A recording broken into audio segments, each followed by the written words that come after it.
మేడ్చల్ జిల్లా గట్కేసర్ ప్రభుత్వ హాస్పిటల్లో గంటసేపు విధులు బహిష్కరించిన వైద్యులు. ఇటీవల కోల్కతాలో మెడికల్ కాలేజ్ విద్యార్థి 36 గంటలు విధులు నిర్వహించుకొని వస్తుండగా ఆమెపై 10 మంది రేప్ చేసి చంపిన విషయం అందరికీ తెలిసిందే. తెలంగాణ రాష్ట్ర వైద్య సంఘం ఆదేశాల మేరకు గట్కేసర్ ప్రభుత్వ హాస్పిటల్లో ఎమర్జెన్సీ సేవలు మినహాయించి మిగతా సేవలు 1 గంట పాటు నిలిపివేసిన వైద్యులు.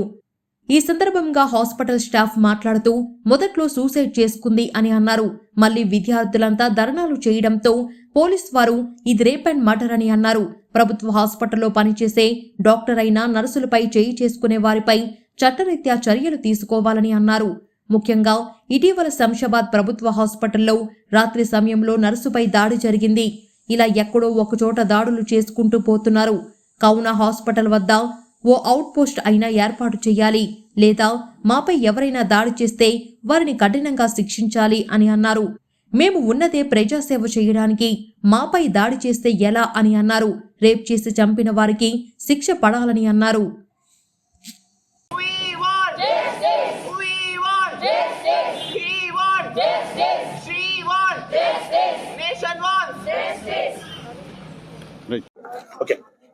అందరికీ నమస్కారం అండి. August 9th RG Kar medical college కల్కత్తాలో ఇన్సిడెంట్ జరిగింది. 36 hours డ్యూటీ చేసిన ఒక డాక్టర్ మీద దాదాపు 10 మంది దాకా అత్యాచారం చేసి అతి కిరాతకంగా ఆమెను చంపేశారు. ఫస్ట్ డే అదేమో వాళ్ళ తల్లిదండ్రులు వచ్చిన తర్వాత అదేమో సూసైడ్ అని చెప్పి, తర్వాత నెక్స్ట్ డే అదేమో రేప్ అని చెప్పి, ఆ మరుసటి రోజు ఇంకా ఇన్వెస్టిగేట్ చేస్తుంటే అది ఒక 10 మంది దాకా గ్యాంగ్ రేప్ చేశారు అని చెప్పి పోస్ట్ మార్టం రిపోర్ట్ ద్వారా మనకు అందరికీ తెలిసింది. రోజు రోజుకి ఇది చాలా క్యూరియస్ గా అవుతుంది అందరికీ. రోజు రోజుకి కొత్త కొత్త విషయాలన్నీ బయటపడడం ద్వారా ఎంత డీప్ ఇన్వెస్టిగేషన్ చేస్తున్నారు, ఎవరెవరు ఇన్వాల్వ్ అవుతున్నారు అనేది మనకి రోజు బయటకు తీసుకొస్తుంది. డ్యూటీ చేస్తున్న ఒక డాక్టర్ని మీరు రెస్ట్ తీసుకోండి అని చెప్పి కావాలని ట్రాప్ చేసి ఒక సెమినార్ హాల్ రూమ్ లో తీసుకెళ్లి ఆమెని మీరు పడుకోండి అని చెప్పి రెస్ట్ తీసుకోమని చెప్పి నెమ్మదిగా కొంతమంది వచ్చి అత్యాచారం చేసి అతి కిరాతకంగా చంపేసి ఆమెని అక్కడ పడుకోబెట్టి మార్నింగ్ 8 వరకు ఎవరికి తెలియదు. అందులో అక్కడ కింద కాంట్రాక్ట్ బేసిస్ పోలీస్ వర్కర్కి తీసుకెళ్లి చనిపోయిన ఆమె మీద కూడా అత్యాచారం అవన్నీ చేపించి కొత్తగా ఎవరు ఏమీ తెలియకుండా అతని మీద మొత్తం అంతా జైలు శిక్ష వేపించి కొన్ని రోజులు విడిపించాలని చెప్పి ట్రై చేశారు. కానీ అసలు విషయం అనేది ఎవరికి తెలీదు. అది అసలు అందులో చాలా ఇల్లీగల్ యాక్టివిటీస్ అనేవి చాలా ఎక్కువ జరుగుతున్నాయి ఆ హాస్పిటల్లో. ఆమె అవన్నీ ఆధారాలన్నీ సేకరించి ఆమె దగ్గర పోలీసుల కంప్లైంట్ ఇలా చేస్తాను, ఇలా నెక్స్ట్ బయట అంతా పెడతాను మీరు చేస్తున్న విషయాలు అని చెప్పి ఆమె చెప్పడం ద్వారా ఆమెని ఒక 2-3 రోజుల నుంచి చిత్రహింసలు చేసి ఆమె కొన్న కొత్త కార్ని కూడా ముందు రోజు ధ్వంసం చేసి మరుసటి రోజు అతి పెద్ద ప్లాన్ వేసి కిరాతకంగా చంపేశారు. ఆమె పెల్విక్ గర్డిల్ ఏదైతే మనకి బోన్ ఉంటుందో ఆ మొత్తం బోన్ అంతా పగలగొట్టేసి కంట్లో నుంచి గుడ్లు పీకేసి చేతులు వేళ్ళంతా పగలగొట్టేసి అన్ని చోట్ల నుంచి బ్లీడింగ్, కంట్లో నుంచి, ముక్కులో నుంచి, గొంతులో నుంచి, నాట్ ఎవ్రీవే అన్ని చోట్ల నుంచి బ్లీడింగ్ వచ్చి అతి కిరాతకంగా వాళ్ళ సొంత తల్లిదండ్రులే చూడలేనంతగా నగ్నంగా అక్కడ పడేసి వెళ్ళిపోయారు. ఎవిడెన్సెస్ అన్ని కూల్చి పడేశారు. ఆ ఏదైతే సెమినార్ రూమ్ లో జరిగారో ఆ మొత్తం ఆ రూమ్ నంతా మరుసటి రోజు అక్కడ గవర్నమెంట్ ఏమీ రెస్పాండ్ అవ్వట్లేదు. అక్కడ పాపం డాక్టర్స్ అందరూ పొద్దున్న రాత్రిని కాకుండా అర్ధరాత్రి 2:30 వరకు కూడా నిరాశన తెలిపితే వాళ్ళ యొక్క బాధను తెలుపుతుండే 2000 మంది గూండాలందరినీ వాళ్ళని పంపించి వాళ్ళ మీద కొట్టించారు రాత్రిపూట. పాపం ఎవ్వరికి ఏమీ తెలీదు ఎవరి పరిస్థితి ఎలా జరుగుతుందో ఆ రాత్రిపూట అని చెప్పేసి. ప్రజలకు కూడా అవగాహన తెలియాలి, ఎందుకు చేస్తున్నామో తెలియాలి వాళ్ళకి, అసలు ఎందుకు ఇలా స్టాప్ చేస్తున్నాము, మాకు ఎవరికి ఇంట్రెస్ట్ లేదు కదా, ప్రజల కోసమే మేము ఇలా ఇంత చదివి డాక్టర్లు అనగా సిస్టర్లు అనగా మేమందరం పొద్దున్న రాత్రి అనగా సెక్యూరిటీ లేకుండా మేము పనిచేస్తున్నాము. మా మీద ఇలా చేస్తే ప్రజలకు తెలియాలి ఫస్ట్ ఆఫ్ ఆల్ ఎందుకు చేస్తున్నాము. All over the world, all over the India అందరికి ఈచ్ అండ్ ఎవ్రీ పర్సన్ కి తెలియాలి. సగం మంది పీపుల్ కి ఎవరికి తెలియట్లేదు, ఎందుకు చేస్తున్నామో తెలియట్లేదు. తెలిసిన తర్వాత ఎంతో బాధపడుతున్నారు. అందరికి రీచ్ అవుట్ అవ్వాలి, ప్రతి పల్లెకి ప్రతి గ్రామానికి అందరి ప్రజలకు తెలియాలి. డాక్టర్లకి ఎంత రెస్పెక్ట్ ఇవ్వాలి. కోవిడ్ లో చప్పట్లు కొట్టారు, ఏమైనా తప్పు జరిగితే చంపదెబ్బలు కొడుతున్నారు మా మీద. తప్పు అనేది మోస్ట్లీ ఉంటుంది కొన్ని సార్లు, బట్ దాన్ని కొంచెం చూడాలి. ప్రతిదానికి డాక్టరే తప్పు చేశారు.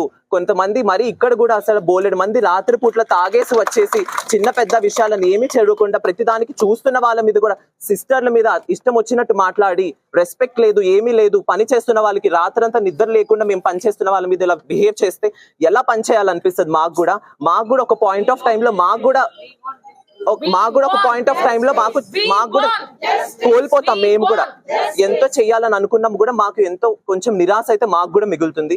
ఇలాంటివన్నీ ఏమి లేకుండా మాకు గవర్నమెంట్ నుంచి ప్రాపర్ ప్రొటెక్షన్ అనేది రావాలి. ఇప్పటికీ ఇంకా ప్రాపర్ గా ఇన్వెస్టిగేషన్ నడుస్తుంది, సిబిఐ ఇన్వెస్టిగేషన్ కి ఇచ్చారు, అన్ని స్టార్ట్ అవుతున్నాయి. బట్ దీంతో ఇలా కాదు, మళ్ళీ నెక్స్ట్ ఇంకో కేసు వస్తుంది. ప్రాపర్ గా రూల్ అనేది తీసుకురావాలి. ఎవరైనా ఒకరు చెయ్యాలంటే, ఇలా అత్యాచారం చేయాలంటే డాక్టర్ మీద పని చేస్తున్న 36 hours పని చేస్తున్న డాక్టర్ మీదనే అత్యాచారం చేశారంటే రేపు మన చెల్లికో అక్కకో ఎవరికో రోడ్డు మీద వెళ్తున్న వాళ్ళకు కూడా ఇంకా భయం లేకుండా ఉంటుంది. దీనికి అనేది ప్రాపర్ యాక్ట్ అనేది తీసుకురావాలి. అందరూ జాగ్రత్తగా ఉండాలి, డిసిప్లైన్డ్ గా ఉండాలి. డాక్టర్స్ ని, హాస్పిటల్ సిబ్బందిని, సిస్టర్స్ ని అందరినీ జాగ్రత్తగా, వాళ్ళు మనల్ని మంచిగా చూసుకుంటే మేము ఇంకా మంచిగా చూసుకుంటాము. We want justice! We want justice! అందరికీ నమస్కారము. ఈరోజు మేమందరము గట్కేసర్లో ఉన్న ప్రభుత్వ ఆసుపత్రిలో వైద్య సిబ్బంది మొత్తం, స్టాఫ్ మొత్తం కలిసి కలకత్తాలో ఆగస్టు 9th రోజు ఒక జూనియర్ డాక్టర్ మీద జరిగిన అత్యాచారానికి నిరసనగా మేమందరం ఈరోజు 1 గంట పాటు ఓపీ మొత్తం క్లోజ్ చేసి బయట నిరసన తెలుపుచున్నాము. ఇది ఎందుకంటే ప్రజలకు తెలియాలి మేము ఎంత ఇబ్బంది పడుతూ ఇక్కడ సేవలు చేస్తున్నాము. డాక్టర్స్ కానీ వైద్య సిబ్బంది కానీ నైట్ డ్యూటీ మొత్తం చేసి ప్రతి పేషెంట్ని కాపాడాలనే ఉద్దేశంతో నైట్ అంతా మేలుకొని మేము అన్ని సర్వీస్ ఇస్తున్నాము. కానీ ఈరోజు అక్కడ కలకత్తాలో జరిగిన అత్యాచారానికి గురైన డాక్టర్కి ఏమాత్రం కూడా న్యాయం జరగకుండా అక్కడ ఉన్న ఎవిడెన్సెస్ అన్నీ తారుమారు చేసి వాళ్ళు సూసైడ్ చేసుకున్నదని ఫస్ట్ వాళ్ళు ఇచ్చారు. దానికి నిరసనగా మేమందరము చాలా మంది డాక్టర్స్, తోటి విద్యార్థులు వాళ్ళందరూ బయటికి వచ్చి నిరసన చేస్తే అప్పుడు ఇన్వెస్టిగేషన్లో ఇది అత్యాచారం చేశారు అని జస్ట్ ఒక స్టేట్మెంట్ ఇచ్చారు. కానీ దాని వెనుక ఎవరున్నారు ఏంటి అనేది ఇప్పటికి కూడా కన్క్లూజన్గా ఎవరు చెప్పలేకపోతున్నారు. అందుకే వైద్య సిబ్బంది, మిగతా స్టాఫ్ అందరూ కలిసి మేము ఈరోజు నిరసన తెలపడానికి, ప్రజలకి జరుగుతున్న అత్యాచారాల గురించి, ప్రభుత్వ ఆసుపత్రుల్లో ఎదుర్కొంటున్న ఇబ్బందుల గురించి తెలియడానికే మేము చేస్తున్నాము. మాకు పేషెంట్ల మీద ఎలాంటి అంటే మేము సేవ చేయాలనే భావనతోటే ఉన్నాము, కానీ స్ట్రైక్ చేసి వాళ్ళని ఇబ్బంది పెట్టాలని మాకు ఎలాంటి ఆలోచన లేదు. అందుకే ఓన్లీ 1 గంట పాటు మాత్రమే మేము చేస్తున్నాము. యాక్చువల్గా ఇది ఒక రోజంతా ఉంది స్ట్రైక్ చేయమని. ఈరోజు మార్నింగ్ 6 నుండి రేపు మార్నింగ్ 6 o'clock వరకు ఉంది. కానీ మేము ప్రజలకి ఇబ్బంది కలగొద్దు, పేద ప్రజలకు ఇబ్బంది కలగొద్దు అనే ఉద్దేశంతో 1 గంట పాటు మాత్రమే మేము స్ట్రైక్ చేయాలని నిర్ణయించుకున్నాము. మా సూపరింటెండెంట్ మేడం పిలుపు మేరకు మేము అందరం ఈరోజు వైద్య సిబ్బంది అందరం బయటకు వచ్చి స్ట్రైక్ చేస్తున్నాము. ఈ ప్రొటెస్ట్ మాకేంటంటే బయట అవుట్ పోస్ట్ వాళ్ళు మాకు ప్రాపర్గా 24 hours మాకు సెక్యూరిటీ ఇవ్వడానికి అవైలబుల్ ఉండాలని మేము చేస్తున్నాము. ఇలాంటి సంఘటనలు మళ్ళీ జరగకుండా ఉండడానికి మాకు ఒక కొత్త చట్టం అనేది తీసుకురావాలనే ఉద్దేశంతో, ఒకవేళ ఫ్యూచర్లో మళ్ళీ ఏదైనా జరిగితే దానికి ఇమ్మీడియట్ యాక్షన్ కల్పించాలనే ఉద్దేశంతో, దానికి తగిన చర్యలు ప్రభుత్వం తీసుకోవాలనే ఉద్దేశంతో ఈరోజు మేము ఈ స్ట్రైక్ చేస్తున్నాము. ఆమెకు తగిన న్యాయం చేయాలని మేము చేస్తున్నాం. మా పోరాటం ఇది. మెడికల్ కాలేజ్ కలకత్తాలో పీజీ వైద్య విద్యార్థి 36 గంటలు డ్యూటీ చేసిన తర్వాత ఆమెపై జరిగిన అత్యాచారానికి నిరసనగా ప్రభుత్వ వైద్య సంఘం ఇచ్చిన పిలుపు మేరకు మేము ఈరోజు 1 hour బ్లాక్ బ్యాడ్జెస్ ధరించి ప్రొటెస్ట్ చేస్తున్నాము. ఓన్లీ ఎమర్జెన్సీ సర్వీసెస్ నడుస్తాయండి. ఓపీ మేము బ్లాక్ బ్యాడ్జెస్ పెట్టుకొని యథావిధిగా నడిపిస్తామండి. ఉంటుందండి, ఎమర్జెన్సీస్ అన్నీ ఉంటాయి. ఓకే, 1 hour మాత్రమే నిరసన కాదు. ఇక్కడ ఐసిడిసి కౌన్సిలర్గా వర్క్ చేస్తున్నాను. నా పేరు లక్ష్మీ పద్మావతి. ఈ రోజు మనము డాక్టర్స్ మీద, సిస్టర్స్ మీద జరుగుతున్న దాడులు చూస్తుంటే మన పిల్లల్ని డాక్టర్ని చేయించాలన్నా, మన పిల్లల్ని ఎవరినైనా సిస్టర్స్ని చదివించాలన్నా చాలా భయంగా, బాధగా కూడా ఉంది. ఎందుకంటే ఈరోజు మోనిత రేపు ఇంకెవరెవరు అవుతారో మనకు తెలియదు. సో ఇంకా మనం చూస్తుంటే చాలా ఇలాంటివన్నీ ఇంతకు ముందు కూడా చాలా చూసాము, కానీ వాటికి ఎలాంటి ఎండ్ అనేది జరగకుండా జరుగుతుంది. కానీ ప్రతి హాస్పిటల్స్లలో PHC, CHC, UPHC, sub centres ఎక్కడ ఉన్నా కూడా అవుట్ పోస్ట్ అనేది ఇప్పటికైనా పెట్టి వెంటనే జరగాలి. నిర్ణయం అనేది వెంటనే ఆన్ ది స్పాట్ లో మనకి శిక్ష అయితే పడాలి. వాళ్ళకి ఏదైతే ఉందో, ఎవరైతే చేస్తున్నారో వాళ్ళకి ఖచ్చితంగా శిక్ష అనేది పడేలాగా చూడండి.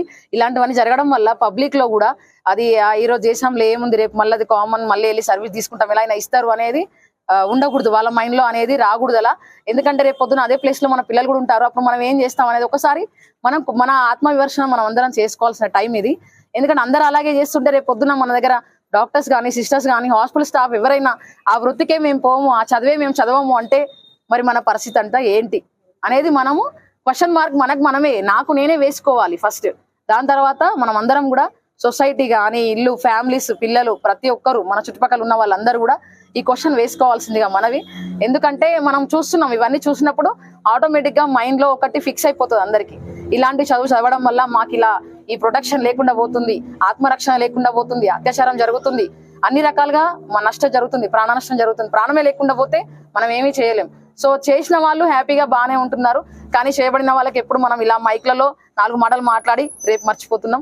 అది జరగకుండా ఇమ్మీడియట్ గా యాక్షన్ జరిగి వాళ్ళకి ఇంకొకసారి ఎవరైనా చెయ్యాలి ఇలాంటివంటే భయం అనేది రావాలి. పేషెంట్స్ కూడా టైము అవి అన్ని కూడా అన్ని తెలిసి కూడా ఈ టైం కింద చూడరు ఆ టైం కింద చూడరు అని గట్టిగా అరుస్తుంటారు. అందరూ కష్టపడుతున్నారు, కష్టపడితేనే శాలరీ ఇస్తున్నారు, ఫ్రీగా ఎవరు ఏమి ఇవ్వట్లేదు. సో అది అందరూ అర్థం చేసుకోవాల్సిందిగా మనవి. సో ఈమెకైతే ఖచ్చితంగా ఇలా జరిగిన అందరికీ న్యాయం చేకూరాలని మా సైడ్ నుంచి చిన్న విజ్ఞప్తి. మార్నింగ్ అండి. ఈరోజు మన 9th జరిగిన సంఘటన కల్కట్టాలో డాక్టర్ కి ప్రొటెక్షన్ లేదు, మా నర్సింగ్ స్టాఫ్ కి కూడా ప్రొటెక్షన్ లేదండి. Nursing staff through out the night morning afternoon ప్రతి షిఫ్ట్స్ లో ఉంటారు వాళ్ళు. అట్లా ఉన్న వాళ్ళకి అసలు ప్రొటెక్షన్ లేదు. రీసెంట్ గా షాద్ నగర్ లో ఒక నర్సింగ్ స్టాఫ్ ని కొట్టేసిండండి. అది తను ఏఆర్వి ఇంజెక్షన్ కోసం వచ్చింది, తను చూసుకొని అసలు డేట్ ఎప్పుడుంది డోసేజ్ ఎప్పుడు ఇవ్వాలని చూసుకునే లోపే ఆమె కొట్టేసింది. ఇట్లాంటి సంఘటనలు ఉంటున్నాయి ప్రతి హాస్పిటల్స్ లో. డాక్టర్స్ కి ప్రొటెక్షన్ లేదు, నర్సింగ్ స్టాఫ్ కి ప్రొటెక్షన్ లేదు, లాస్ట్ వాచ్మెన్ ఉంటే వారికి కూడా ప్రొటెక్షన్ లేదు. వచ్చి వాడిని ఎవరిని బట్టలు చింపేస్తారు, టైం గడిచిపోయినాక వస్తారు.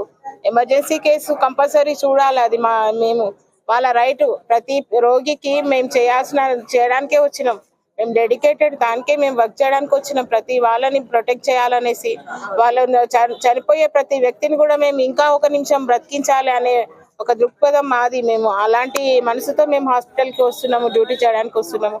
మా వెనకాల మా ఫ్యామిలీస్ ని కూడా వదిలేసి, మా పిల్లల్ని వదిలేసి కోవిడ్ టైంలో మేము డ్యూటీలు చేసినాము.